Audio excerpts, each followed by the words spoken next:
All systems are go, and happy day, whatever this day is that you are watching. Today is Monday for Craig and I. However, I would like to thank you and welcome you to the Achievement Mastery Podcast. I'm Janice Coleman, and I'm your host, and I'm so excited to be here today. Let me tell you what. I have a gentleman here who is a quick wit and has a silver tongue. And he is an amazing person.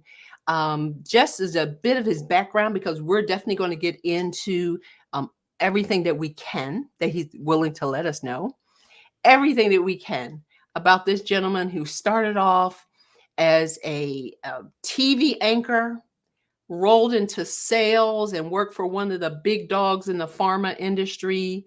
And then he moved on into live television and hosting. And now he's doing some phenomenal things, helping people to develop brands and build their ability to move toward helping others. And it is none other than the amazing Craig Smith. So, Craig, I want to welcome you to this maiden voyage of the Achievement Mastery Podcast. Welcome, welcome, welcome. How are you doing today, sir? After that intro, how could I be having a bad day? Man, that just makes me sound awesome. I appreciate it. Happy to be here, Janice. Well, thank you so much. And you are awesome. The Thank you. day that I met you, I don't know if it was because of your magnetism or because we were the two tallest people in the room.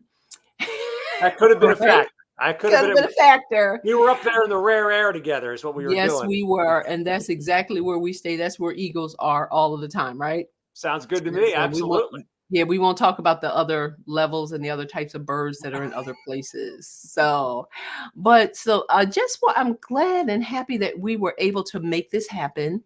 And I am proud and honored that you agreed to be here today. And so, Craig, the things that we're going to work through and talk about a little bit, I'm going to start from the now and then kind of the tripwire into how you got to the now, and then Sure. basically hear what you have to say with regard to how you would encourage people with their skills and how to put it together and how to make things happen. And you and I have had been around the block a couple of times, and a new term that I've heard, we've had a cup of coffee, more than one. So that means we definitely know some of the things, and we want to help people to Sure. get to the places in their life where they should be, where they can be, even if they think that it's impossible. So tell me about the Craig now. What are you doing, and how are you going about what it is that you're doing? Sure. Well, today, as I check the watch here in 2024, I'm a public speaker and I'm also a multimedia retail consultant. So I speak on storytelling. And what led me to become a public speaker is I spent the past decade plus of my career working with a variety of different brands that bring their products into the world of live shopping. So think Right. QVC primarily. And that whole space is changing quite a bit in the last couple of years. And I help companies create a story to connect with their customers. And that's what I speak about as well. Because, an interesting thing today, we've seen it over the last couple of years, is that we're really separated as a society. We have all this amazing technology. We can talk on these video chats, we can get on social media with one another. But in spite of that, the ability for us to really come together and connect is Yes, becoming more and more challenging. I And I'm a agree. firm believer if you have not just from your personal perspective with the people you care about in your life, but if you're a business, whether you're selling a service or a product, if you could create a great story and build a community around your product and service, that's where you really get to have amazing growth. And that's where you have tremendous experiences as opposed to what we've done for years of so much as transactional. Like we go to the Mm. store, we buy a shirt, we leave, and there's no connection. And the way to connect with customers is you build a story and you create a community around it. It becomes so much more powerful than just here, give me your money. I'll give you this one, product or good. And then we move on. Like that's not the recipe for long-term success. So how do you get your audience to experience that from the stage? Sure. Well, when I talk about my keynote, I have a series of case studies that I've been digging into for a long period of time now Mhm. on certain brands that just do it well. And especially working in the world of live shopping and spending so many years at QVC, I've seen so many of these brands up close. And you hear about success stories in business, the company that started in someone's garage, and next thing you know, they're Microsoft, or the company that started with an idea for a shoe and now they're Nike. Well, there's also quite a few companies that didn't do it well and fall on their face. So when I Mm. work with brands, and I do this in my public speaking world, I do these case studies of these brands and I show specifically what they did. It wasn't just they, willy-nilly created a story. There's a rule that they followed. And that's what led them to connect to their customer. And that's why people fell in love with them. And that's why, when people go and buy computers, they'll stand in line for hours to get into the Apple store because they Right. love that brand. They connect with that brand. And they wouldn't think of going anywhere else because they're part of the Apple community. So that's what my keynote very much focuses on, the things that you can do to build these communities and to gain these wonderful communities over time. So I don't know if it's going to be a little bit, forward, but for my viewers and for the listeners who are right now listening to us or in days to come, can you give us a little bit of the secret sauce since you brought the subject up Mhm. as to how people can either not brand themselves well and what makes that brand that we are going to chase after be that Sure. brand? Yeah, I think one of the biggest things is you have to tell a story that's true and authentic. And you see that mistake made by people all the time, whether it's them presenting themselves or presenting a product that they talk about. And one of the Mhm. examples I use is Sears. I mean, we're both old enough, Janice, to remember the brand Sears, of getting the big Mhm. Sears catalog at home and going into those Oh, stores. yes. Sears for decades, they were the largest retailer in the world, and they had this brand story that focused on quality products guaranteed. And around the 1990s, they stopped investing in that. In fact, they used to have a quality assurance lab in Chicago that they shut down. And the reason they shut it down Wow. was to save $7 million.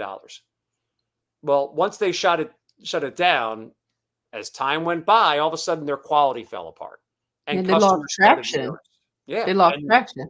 yeah, and where's Sears today?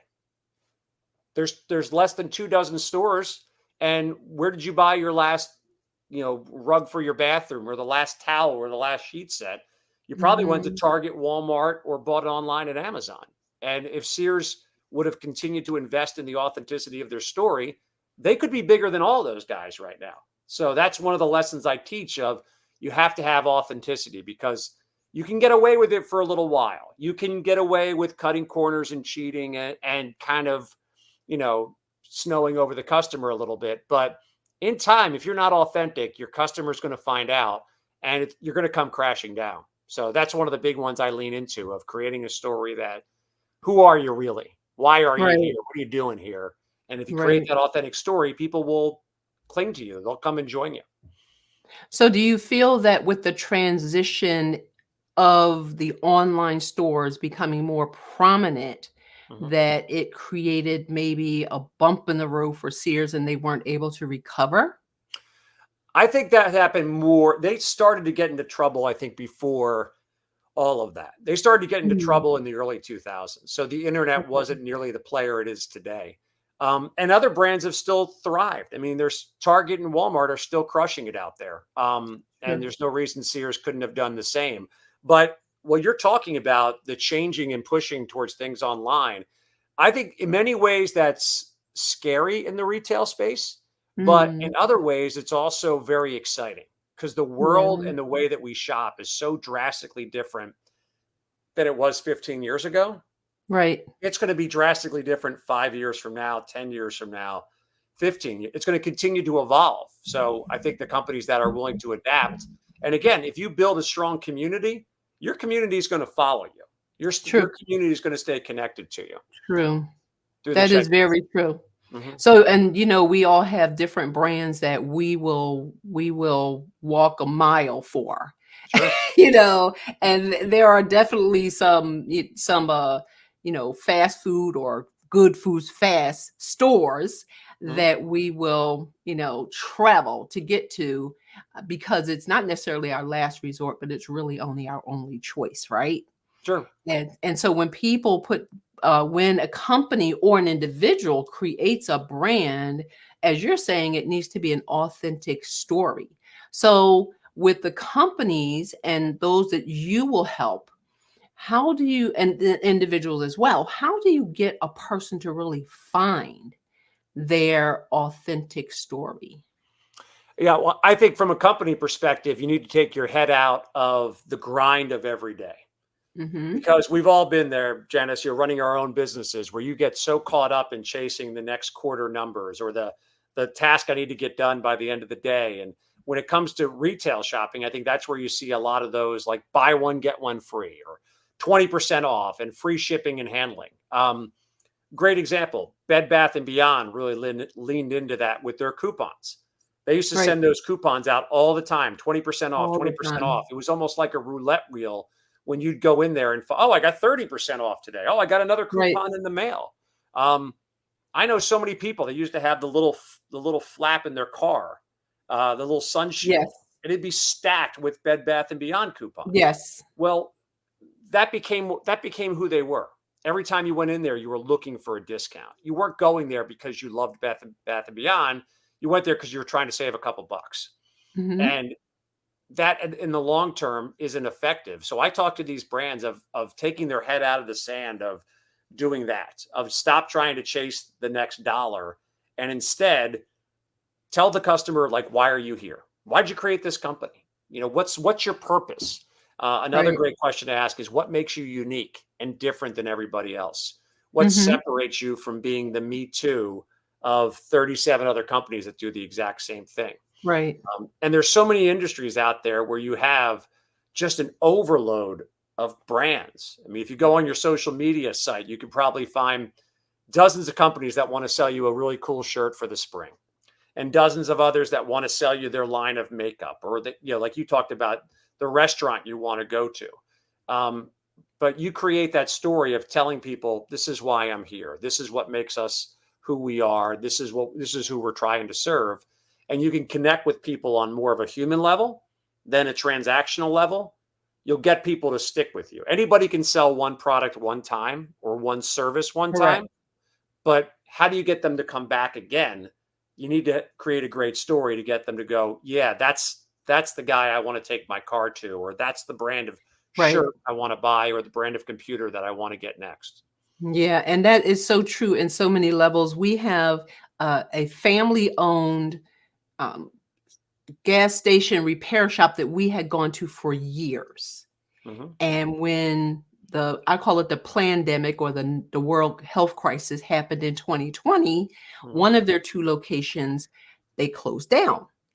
And we made our way over to the other one, which was not as close to us as the one that closed down. But because we love the family, we love what they stood for, they engaged us. They always had, for every holiday, for a gas station, Craig, Hmm. they Yeah. always decorated their whole property for every holiday. They were Hmm. just so well connected, and even the owner would come out to the car if I was in the car, because, after years of going there, they know you. He Yeah. would come out to the car and, like, for Mother's Day, come out to the car and give me, one of the beautiful artificial roses. But he would walk up to my car and, hand me a rose. Who was not gonna go to that? And I'm still going there even after 2020. It's 2024, and I still go there because of that relationship and the story that they have. And then what company tells a story better than Chick-fil-A? Oh yeah. Sure. You I, I know, I think of your gas station story though, but here's the other thing that I think of. How many times do you drive by that gas station and look to see what their price is compared to the gas station 3 miles closer to your house? You probably don't do it at all, right? don't. Nope. Because it's not worth saving the 5 cents. So, and, Right. and in a business like gas, like many others, the one place drops their gas by a penny, the place across the street drops it by 2 pennies. And then you Right. just have this race down to the bottom when you have a product that there's not a clear differentiator. So Exactly. yeah, and you talk about Chick-fil-A too. I mean, people fall in love with that chicken, and they may. I'm more of a Popeyes guy myself because I used to live in Louisiana, but I get it why people like that Chick-fil-A. Yeah, and it is the story. I mean, the family story and the way they engaged community. It's a whole it's a whole brand. Yeah. It's a whole brand. Mhm. And so, Craig, how did you find yourself moving from what you were doing as a salesperson and working on the amazing QVC? I absolutely love that channel, Thank to you. finding your space in such a crowded space, which is branding. How did you make that crossover? Well, I prior to coming to QVC, I worked in sales, and Mhm. what led me to QVC was I used to work in television, and my wife actually was working at QVC in marketing, which led me to watch it more. And I remember having the conversation with her, asking her, "Where do you find these people to go on the air?" And I showed up to an audition, and that led me to start working at QVC. It was one of those casting call type things where Right. there's 50 people sitting in chairs and they call you up one at a time, and I won a job. And from there, that's where I really started to learn very much about the creating brand and brand story, because I was Mhm. exposed to all of these different companies. And a lot of them are the big name tech companies. I mean, at QVC, we saw a lot of big name electronics, but we also have a lot of these small little startups and things like that. Right. So I started to see common threads of what certain companies were doing, how they were connecting with customers. And with QVC, it's pretty amazing because what makes QVC great is we get to tell a story. And it's not Right. just a transaction. I mean, you could buy a lot of the products on QVC, just buy them online, click them, and have them sent to you. But especially with electronics, a lot of products sit on shelves and nobody really understands what they do. Like, Right. why do I need this speaker compared to all the other speakers? But we can tell the story and connect it. So from there, just by doing that for a number of years, um, I also host a lot of live events just through my connections at QVC. I host a lot of charity balls and fundraisers and Chamber of Commerce events. And that led me to really want to get into public speaking and sharing that message, because I used to see it in my own little world of live shopping. Right. And now I see it in so many other places where I'm just like, yeah, that brand crashed and burned because they didn't do this with their story, or they weren't authentic with this, or they didn't give people a reason to stand out from somebody else. And there's Right. so many businesses out there that have a world of competitors, and so many businesses are just chasing each other and chasing their own tail, and they're really not connecting with a community. And I want to get that message out there because especially coming out of 2020 and all of us being in lockdown, we're missing that connection in so many different ways in our True. lives. But if you can connect with a customer base like that gas station that you talked about, that gas station's created a family. And I'm sure you're not the only person who goes there because they want to talk to the owner and they want to get that rose on Mother's Day and they want to hear how the kids are doing, and you feel a Yeah. trust and you feel something special. And I think a lot more businesses can do that and create that if they only knew how to do it. Right. And it's interesting because when when a small brand like the gas station Mhm. moves, and as they move and they come up against challenges, the people that they have connected with will rally for them. Sure. So this gas station had two locations, and the one was shut down and the other was sitting on the corner just happy doing their thing. And then this big box retail gas station came along Mhm. and built around them. Yeah. Can you imagine? It And happens all the it happens time. all the time. Yeah. And the community, we went to bat, went to the town meetings and sought to get them, to ban them from being Mhm. able to build, but we couldn't do it. But still, 2 years later, that station is thriving, and now in different ways, Yeah. because they've expanded some of the things that they did before in order to substantiate being on that corner, literally, and I am not kidding, Craig, encircled by this big box, big box company. And I Yeah, just, and it's literally a family owned business. So when we think about when you're talking to an individual inside of a company, now this is sure. kind of the career coach in me coming out. I When sense you're that. talking, but when you're talking to people who are inside of a company who are seeking to make their mark, Hmm. how can they develop a story or a brand that can be kind of their hallmark within the context of a company with so many people vying for attention and promotions and all of that?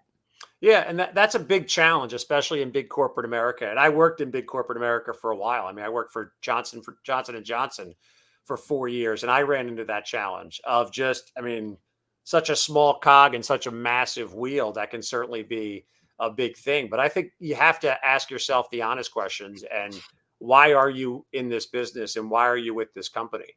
And I Mhm. think people very much have a tendency, unfortunately, they fall into a certain job, into a certain career, and it may not be where they're passionate.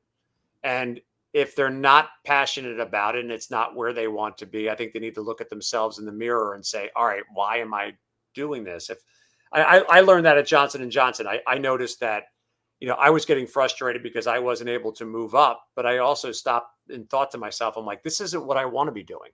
This isn't what Right. I wasn't passionate about the pharmaceutical world. I honestly took that job because someone told me you can make a good living. And I did it, and I did it pretty well for a number of years, but I wasn't. And you were award winning. I did notice that you pulled Yeah. down some sales numbers. Yeah, I did well, but if you are passionate about what you're doing, I think you need to share that. For vice versa. Mhm. For me, it was time to move on.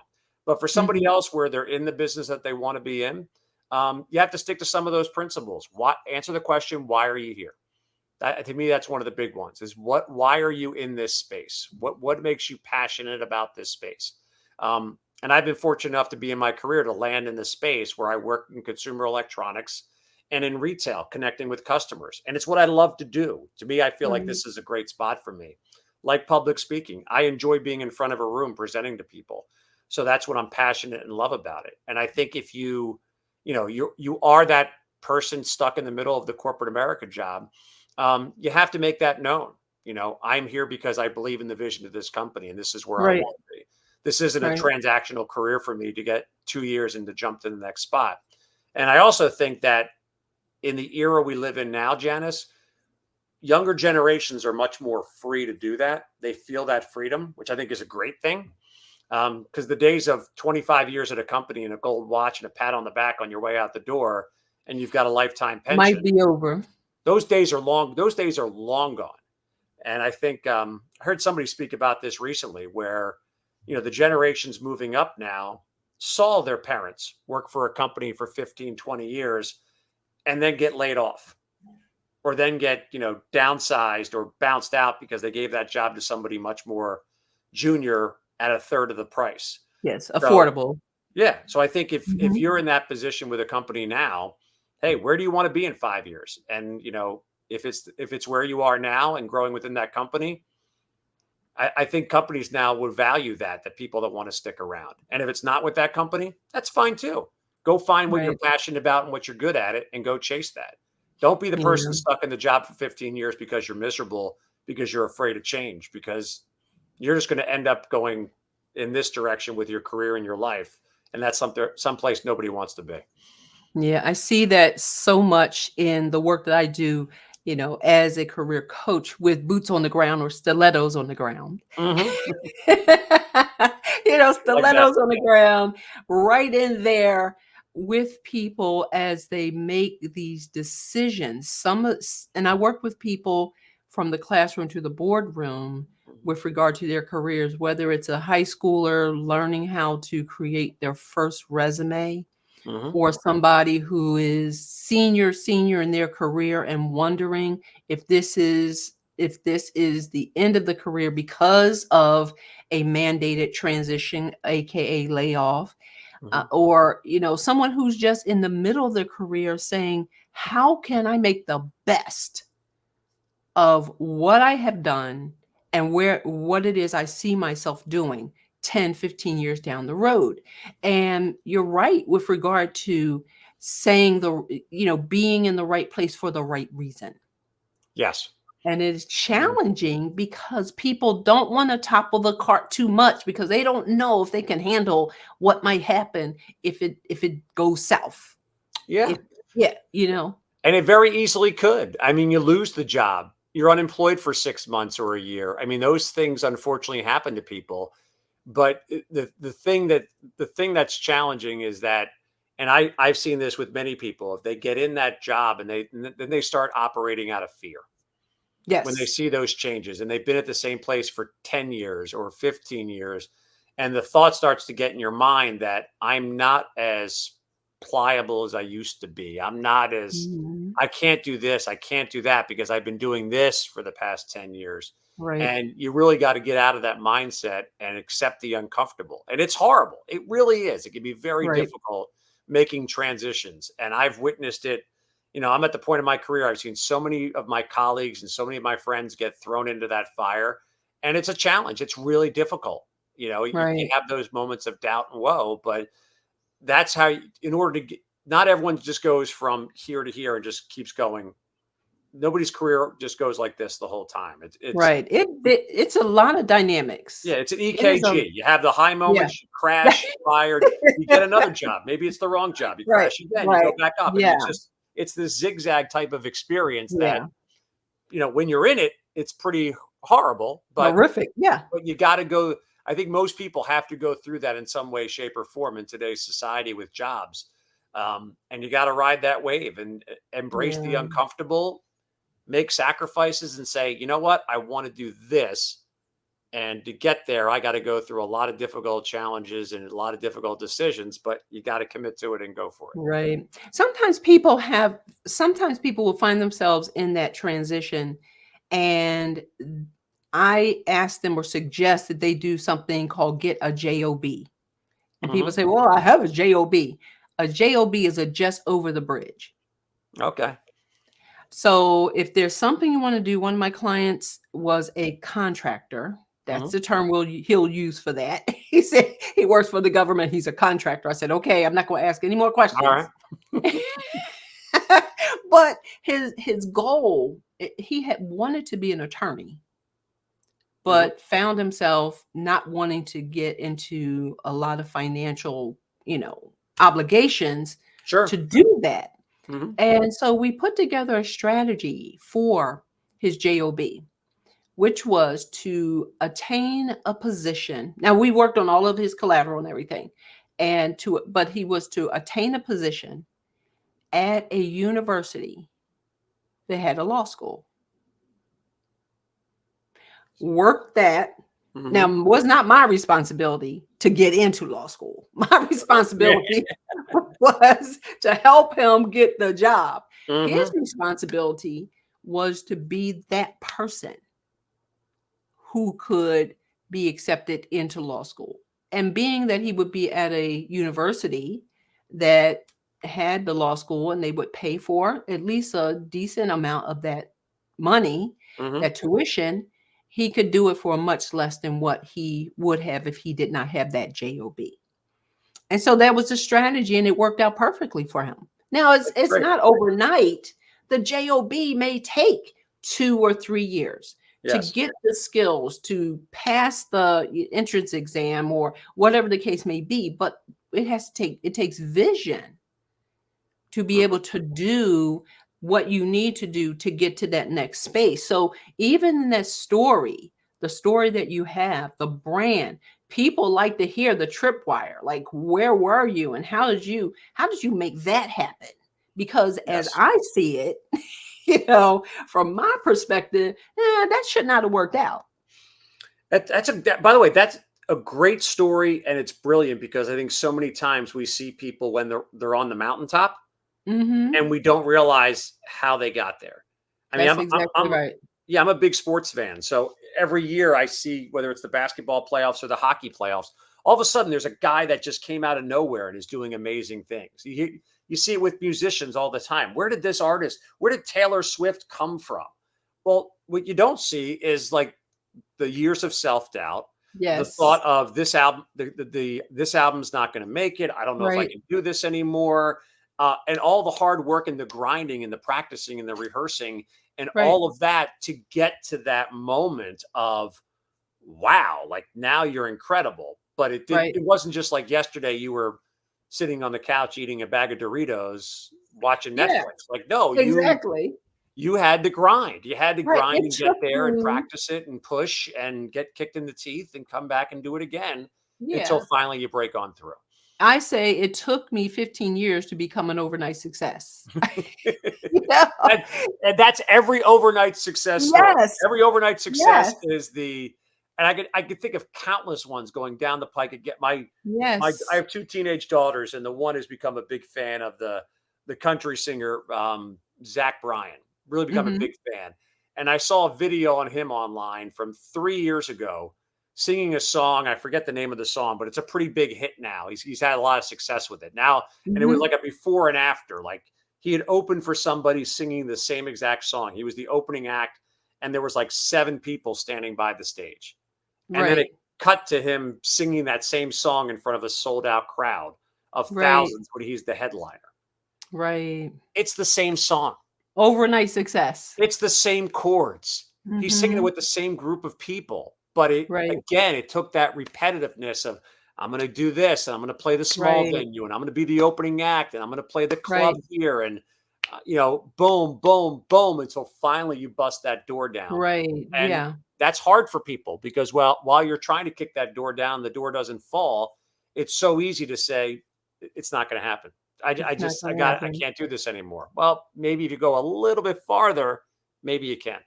Right. And have you seen the infographic where there's a gentleman, two tunnels, one on top of the other, and they're picking through it, with the pick, and the Mhm. goal is like at the end of the tunnel, and one person gives up like seems like 2 feet Oh, before he hits gold.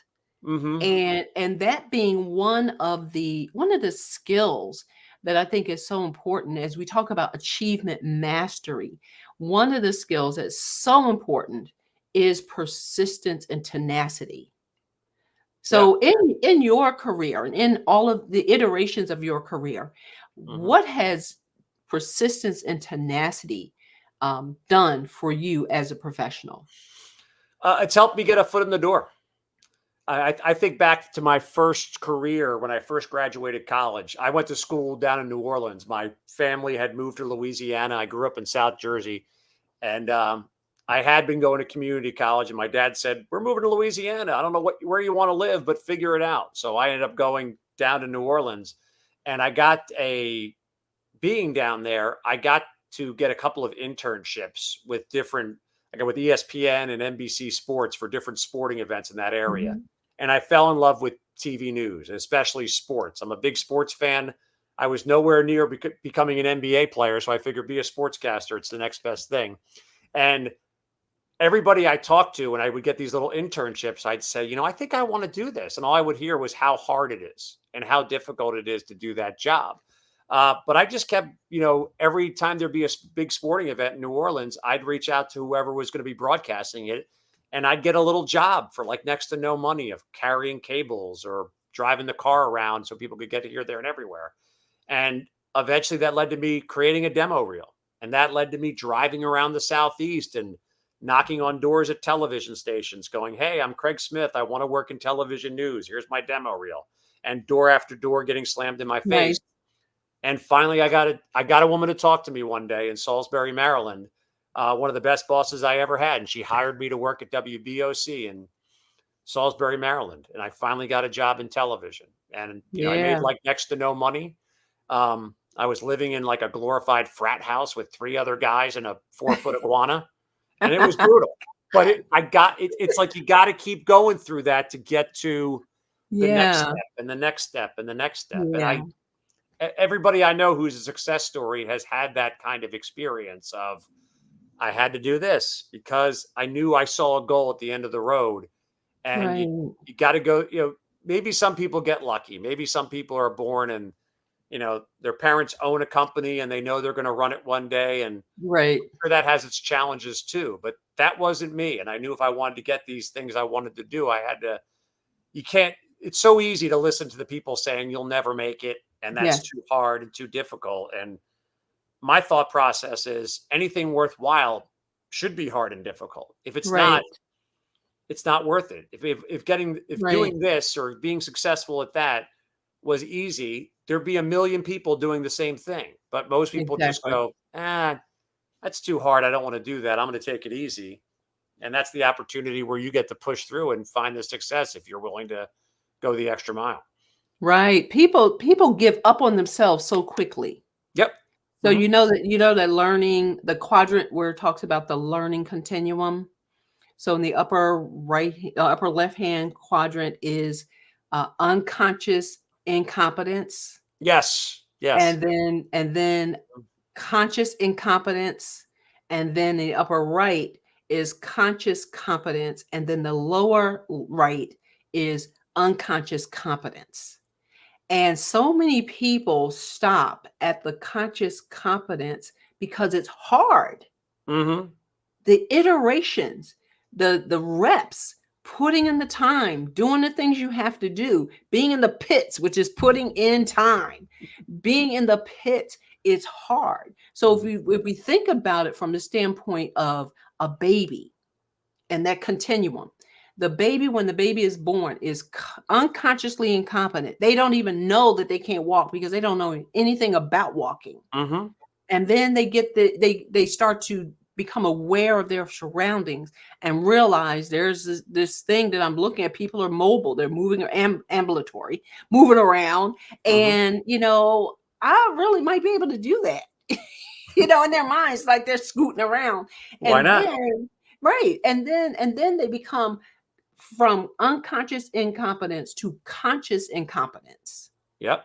And then when the parents start training them, now they go from unconscious incompetence to conscious competence. So now they have to hold onto a wall, or they have to hold onto a parent's hand. And when the baby falls, see, this is the key. Yep. Most of us get here. When the baby falls, the parents do not say, "Look at that. I knew you never walk. Exactly. Just stay there." Yeah. No, we pick them up. We say, start walking again. And they do. Right, you Yep. can do it. Come on, you can do it. And Yeah. then they get to the point where, and my whole thing about babies is they go right from crawling to running. They Yeah. they go from incompetence, unconscious incompetence to unconscious competence, where now we and those who are watching and listening should be able to walk without thinking about it. Like we get up and walk Yeah. because we went through the learning continuum. And so many times we get in that space of conscious competence and we lose heart because it is hard. Yeah. It's hard to grow and you start thinking, oh my goodness, what if I don't? What Right. if? Yeah. And I can't speak for you, Janice, but I've gone through that moment in my career many times where I'm just like the sky's falling and I've already reached my peak and it's never going to get better. It's only going to go downhill. And I think that's something that a lot of people go through at different times in their lives and different times in their careers because it is hard. And that's the Yeah. thing that, again, we rarely see the person going through that. Right. We only see the actor in their breakout role. Right. We didn't see them in the little play in the theater when 7 people showed up. Right. We don't we see the athlete make the clutch shot to win the game. We didn't see 3 years before where they just couldn't make a shot, or they got cut from the team, or they got, Right. those are the things we don't see. We don't Or like glorify the Michael those. Jordan story, Yeah. which of course is very popular because of who Mhm. he is. Yeah. But he went through that same thing. Or one story that I absolutely love is from the most recent Super Bowl, where Brock Purdy, Mhm. who was, the quarterback for the other team, they Yeah. did not win. Mhm. But 2 years before, when he was recruited and when he was brought onto his team, he was Mr. Irrelevant. Last Irrelevant. player selected in the The NFL draft. last player selected, Yeah. right? And 2 years later, and he's he's starting in a Super Bowl. Yeah. You And by the know, way, if you looked at the list of last players selected, the list of Mr. Irrelevance, almost always they never even make the football team.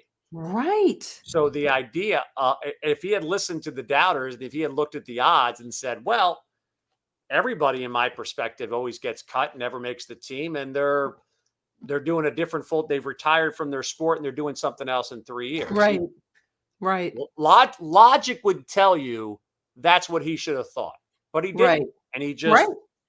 he stuck around, opportunities arose, and he was in a position to seize them. And Yeah, yeah, I think that's true with almost every success story you hear about of people breaking through.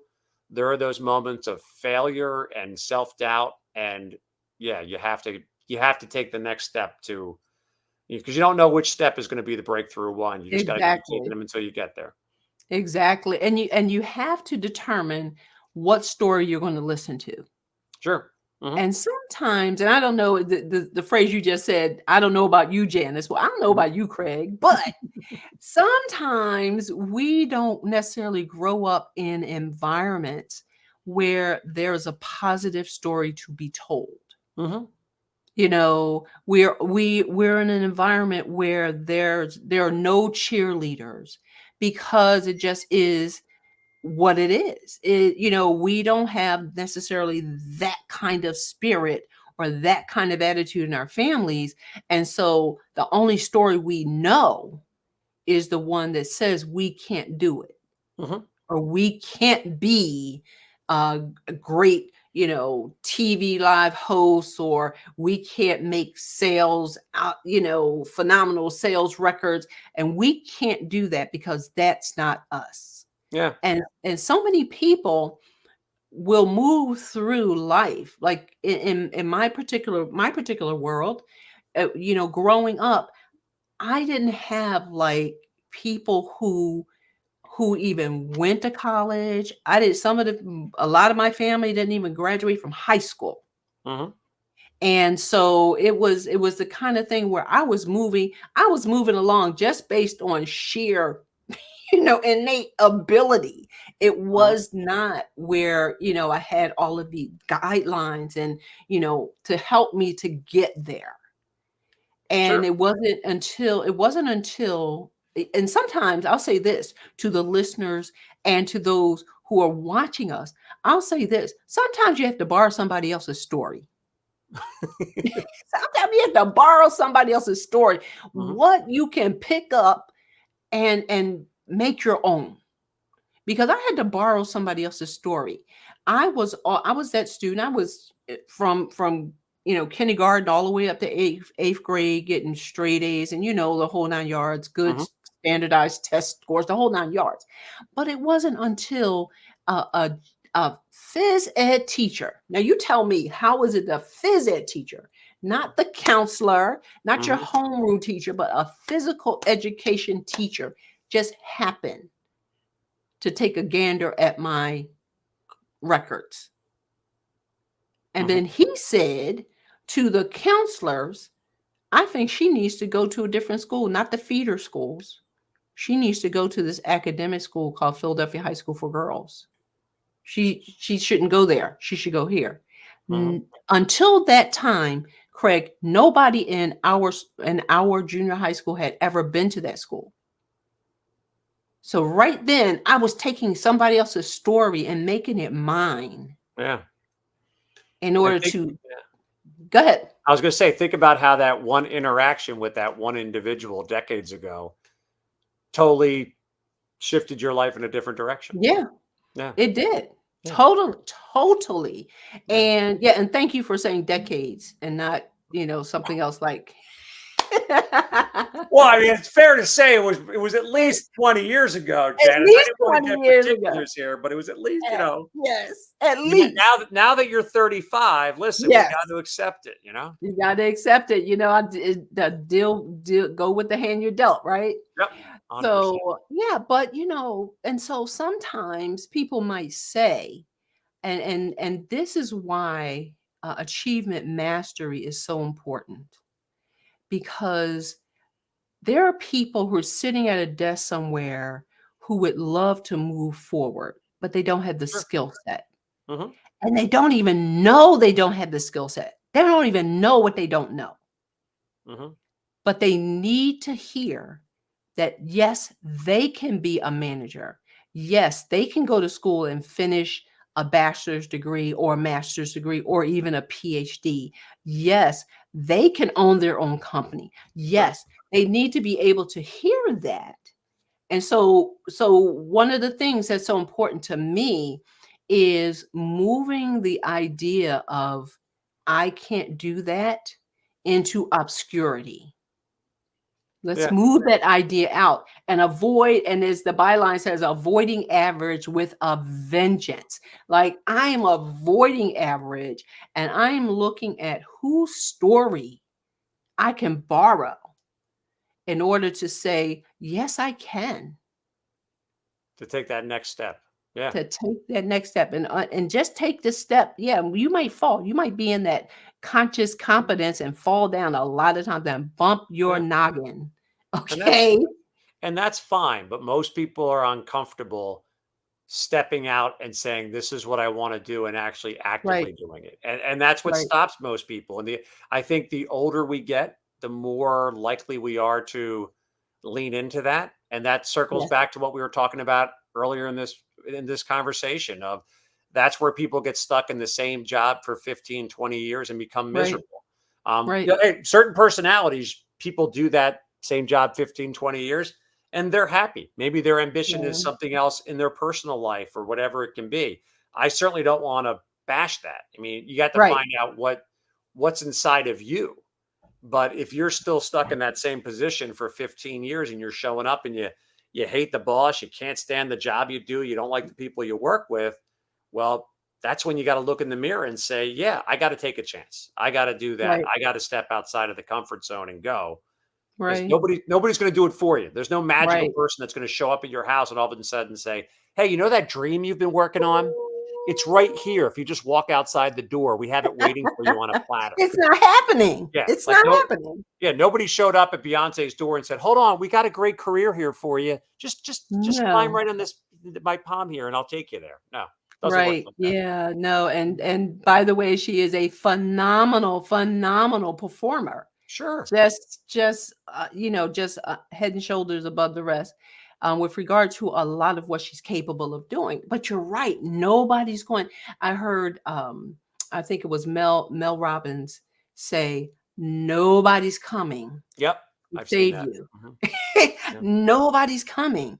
Mhm. So if we're going to do it, somewhere along the line, we have to hear something. I hope that as we're talking, somebody's catching a word that we're saying, and that it is going to menace them until they decide to move on whatever it is that's in their heart that they see, and they have no idea how it can be done. Figure Yep. it out. Yeah, and we Let's have all the figure out. today we have more resources than ever to make that happen too. So Um, you can go on to LinkedIn or go on to company websites and find right. virtually anybody today and Yeah. send them an email or reach Yeah. out with a phone call. Doesn't mean they're going to respond. Doesn't mean Right. they're all of a sudden going to turn into your mentor, Right. but you could start looking around and seeing what other people are doing and be like, yeah, that's where I want my career in 10 years. Right. Let me go to that networking event and see if I Right. can bump into somebody from that company and talk to them. Yeah. Hey, Absolutely. yeah, I admire what your company does. This is what I do. These are my talents. I'd love to come and explore the opportunity to work with you. Right. I'm passionate about this. Right. I'm passionate about Right. that. And you can find that information 20, 30 years ago. Yeah, it was much more. That's where you saw so many of the, how did you end up at this company? Well, yeah, my dad knew somebody who knew that guy. Right. Okay. Or Right. my sister's husband works for that company and that's how I got in there. That stuff still works all the time. Right. But Mhm. that's how we used to network. Now we can network on such a larger scale Oh my goodness, and yes. find Around the people. world. Yeah. Yeah. Around the Literally world and around the so many world. different ways. So Yes. you can connect with that dream in a way today that you weren't able to do, Yes. prior to I all these agree. I connectivity agree. websites and things. I agree. So Craig, Mhm. let me ask you this question. Sure. Of all of the different skills that you have, and they are many, We Oh. could have a show for, hours and just talk about all of that. Mhm. But of all of the skills that you have utilized in Mhm. your career, whether it's at the very beginning, you as a young man making your way through and finding your way into various industries, very dynamic industries that you just can't hang around in those and be successful without being good at what you do. Mhm. So of all those skills, what is the one, if you had to choose one, if you can, what is the one that you feel um, you would want to share with those who are listening to us and say, this thing right here, do this? All right. Um, I'm going to give you a one-word answer, and I promise I'll expand on it from there because I don't want to just Yeah. throw you a loop there. But uh, brevity. That's the big one for me. That's something I think I do. Although I could talk for hours and hours, one of the things I think I thrive in is taking complex things, and breaking them down, and simplifying them for people to easily understand. Nice. Nice. And I think that's something. I mean, Janice, you and I, we talk for a living, so both of us could Get step on paid a. by the word, right? Yeah, both of us could be. Gosh, this podcast could go on for 3 hours the way we keep chatting with each other. But both of us are comfortable standing in front of a room and talking for expanded periods of time. But one of the things that um, I really have developed over the course of my career is, finding the point that I want to make, hitting it hard, and hitting it again, so that people can easily understand. And Nice. that I think is a way to connect with people. It's Nice. like, hey, let's cut through the chase. What do you want? Boom, this is it. What does this mean for me? This is what it means for you. And getting Wow. to that point quickly and succinctly. And I think that, anytime you have a conversation with a person, it's easy to start circling around and around.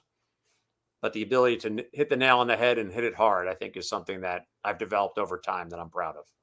That's amazing. Now, of all of the skills, I was not expecting that one. Of course, because we're speakers and we're used to be able to speak for. I can do the whole 45-minute keynote Oh, right now for you, Janice. right, But boom, exactly. let's get Well, to I that point always quickly. say, I always say, Craig, I always say, give me the microphone and nobody will get hurt.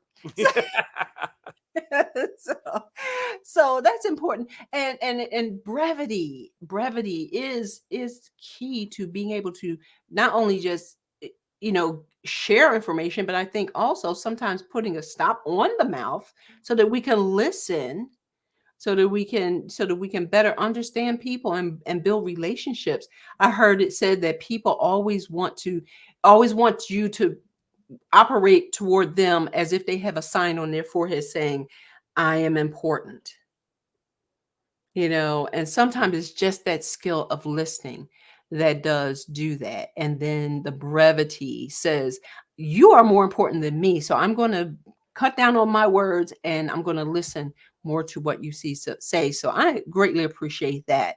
And now, I don't know if you're familiar with Charlie Tremendous Jones. Have you ever heard that name before? I don't think I have. No. Oh, he is a speaker. He has passed away some years ago now, but he said something that when I was in his presence at a meeting, and he said something that I really love, which is over in the next 5 years, you will be the person you become because of the people you meet and the books you read. And Yeah. so, what book, if you could share one, would you say is the most important book or an important book for people to read Oh. to move forward? Mm. There's a good. Well, by the way, I think I know the book you referenced before. I think you were talking about getting to neutral. Mhm. When you're talking about the quadrants, I think Yes. that's where that's actually referenced, is getting to neutral. And by the way, I'll Okay. stand around. I'll look at the bookshelf here at a variety of them because I got all kinds of goodies in here. Yeah, I think one of the ones I've really been a fan of lately is The Power of Why by Simon Oh, Sinek.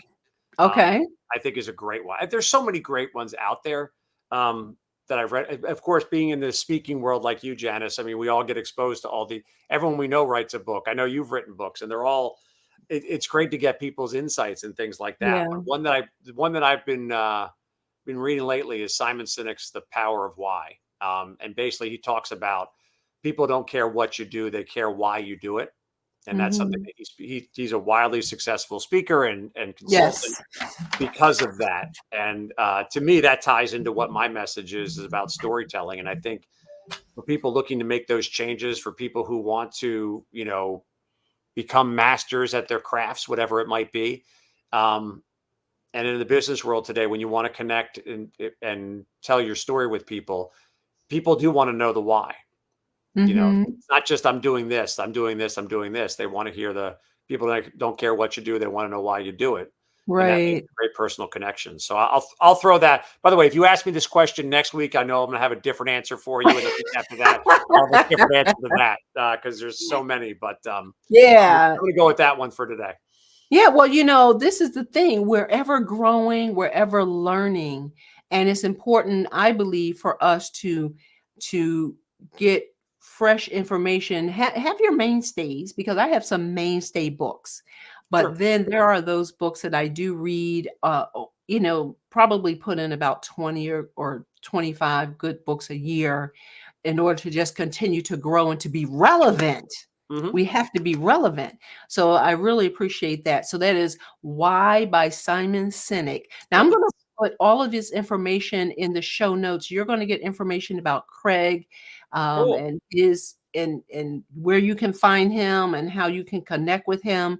And you're going to get all of course, the transcript will be there, but I'm going to highlight the Simon Sinek book so Oh, that if somebody it's called Start with Why. I got the title. start with It's Start with okay, Why. Yeah. So okay, that was start just, with I think why. that was his big breakthrough book. He's had several Yeah, that have been successful, but that's one yeah, that I've been on lately where I'm like, yeah, yes, I'm yep, reading into a lot of those.